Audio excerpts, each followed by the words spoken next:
আসসালামু আলাইকুম। Launch and cruise হান্টিং বিডির আরও একটি ভিডিওতে স্বাগতম জানাচ্ছি। ভিডিওতে দেখতে পাচ্ছেন এমবি ইমাম হাসান 2 নৌযানকে। নৌযানটি ঢাকা চাঁদপুর রুটে চলাচল করে থাকে।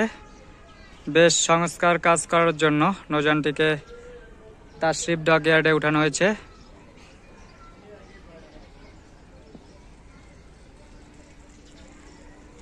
আর নৌযানটির পুরো বডিতে নতুন রং করানো হয়েছে।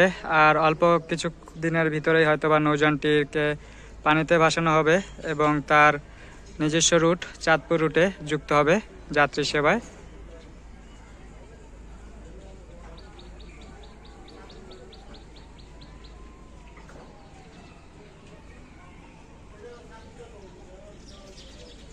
আর এই হচ্ছে পুরো ইমাম হাসান 2 নৌযানটি।